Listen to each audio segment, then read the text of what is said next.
morning po mga mommy at daddy. Ako ulit si Dr. Trina Flor Cruz at ngayong umaga tuturuan ko po kayo ng tamang pagpapalit ng diaper ng baby. Bawat araw po ang ating mga baby ay nagpapalit ng diaper 8 to 10 times. Depende pa po yan sa dami ng kanyang dinedede. Importante po na hindi nabababad ng diaper sa balat ng bata upang hindi ito magdulot ng rashes. Kasama po ulit natin ngayon si Mami Che at ang kanyang isang buwang sanggol na si Baby CJ. So tuturuan po natin siya kung paano magpalit ng diaper. Naihanda na po natin ang gamit para sa pagpapalit ng diaper.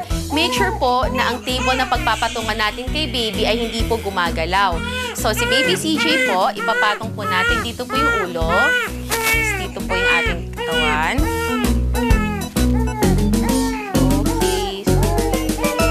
Okay. Tapos po, gagawin po natin, buksan po natin ang yan. So, nakikita po natin ngayon na si Baby CJ iyak po ng iyak dahil puno po ng dumi. So, ang una po natin gagawin, ihanda po natin ang bagong diaper. Pwede po natin siyang isapin dito sa ilalim. Pagkatapos po, itataas po natin ang dalawang paan ni baby. Hahawakan po natin. Pwede po natin gamitin ang ibabang parte ng gamit na diaper upang punasan ang balat ni baby. Pagkatapos po, ito po ang ipangsasapin natin. Pagkatapos po, ay kukuha po tayo ng baby wipes at pupunasan po natin. Ito po dapat mula itaas, pababa. At siguraduhin po natin na ang mga singit-singit ay mapupunasan din po.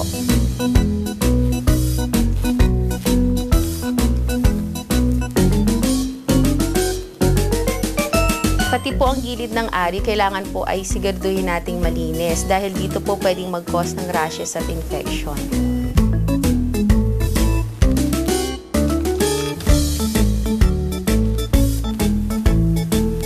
Yan. Pagkatapos po, kunin po natin ang gamit na diaper, tatabi po natin. Punasan po natin ng isang beses pa.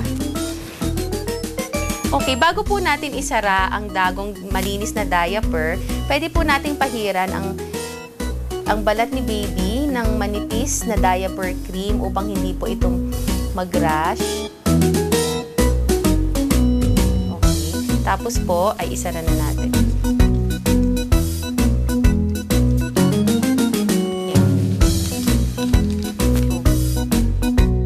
Pagkatapos po nating magpalit ng diaper ni baby, maghugas po tayo ng ating mga kamay gamit ang sabon at tubig. Kung hindi po available, mag-hand sanitizer muna po tayo. Ito po ay para maiwasan ang pagkalat ng dumi, ganun din po makontaminate ang ating mga pagkain at gatas na ipe-prepare para sa mga anak.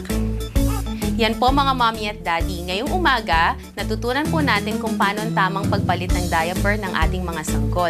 Tandaan po natin, panatilihin po nating malinis ang katawan ng ating mga sanggol upang manatili po silang malusog.